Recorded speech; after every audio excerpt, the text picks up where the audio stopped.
makes you smile? What intrigues you so much about him to put him as a central figure in this doc that you did a couple of years ago? South of the border, because he was a central figure, but it was about 7 presidents of all these countries in Latin America: Brazil, Argentina, Uruguay, Bolivia. Huge changes had been going on socially, economically, and he was in the vanguard of that. He called it the Bolivarian Revolution. And I found him to be a magnanimous, warm man, big man. And when have you last spoken with him? Are you still in touch with him?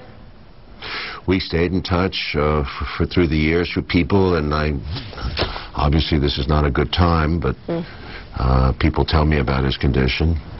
I was very happy that he won the re-election, so he won 20 of the 23 states in his country, and he hardly could get on the road to campaign.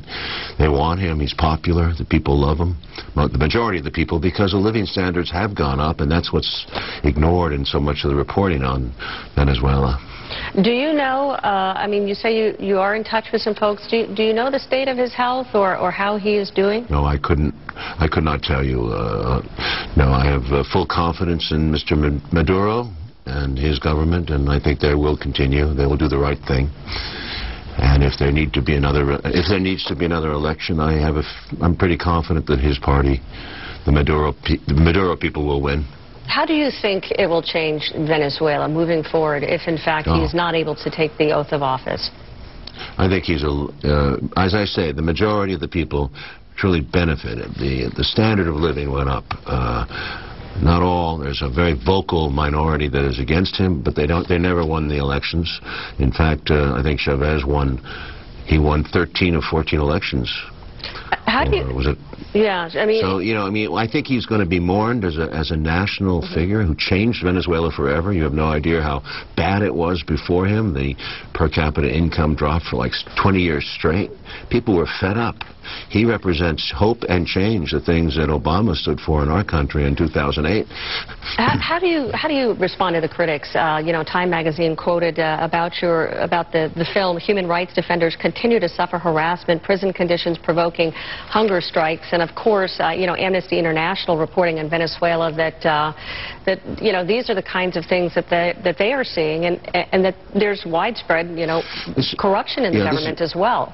Yeah, there is corruption, and there's corruption in every government I've been to in South America and Central America.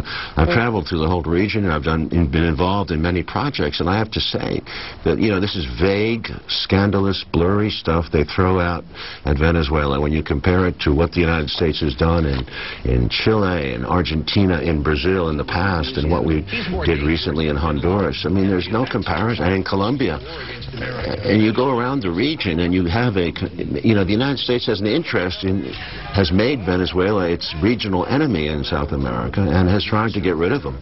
Was involved peripherally in the coup of 2004, and it's been the reporting in this country, and this is why we made that documentary, has been shoddy. It doesn't behoove the Time magazine or New York Times they have to re-examine the way that they have treated this social revolution in Latin America. They've ignored it. There certainly is the opinion of Time magazine and many other journalistic outlets who disagree with you, but I know that you have another project. It is fascinating. It's a 10-part series looking at the history of the United States and what the kinds of things we don't know. We're going to play that on the back end. We're going to have more of our conversation with Oliver Stone in just a moment. Suzanne, I don't think I agree with most of what the American viewpoint is on the world situation, on its own history. And I think that's what makes our stuff different. And we're going to talk about all of that. We got to take a quick break, Oliver, and then we'll be right back. We'll talk about your new series. Hurry. From Platoon to Wall Street to JFK, director Oliver Stone has spent his career offering us alternative perspectives on history. Well, now he's embarking on a 10-part documentary on Showtime. It aims to give viewers a peek into the lessons that they didn't learn in school. Watch. Kennedy himself was quite ill from Addison's disease and the effects of spinal operations from World War II injuries. Addicted to painkillers and his own ravenous appetites, finding himself in a cocoon of deceits, not only to himself but to his wife, to his Cuba and Vietnam policies, and to the country.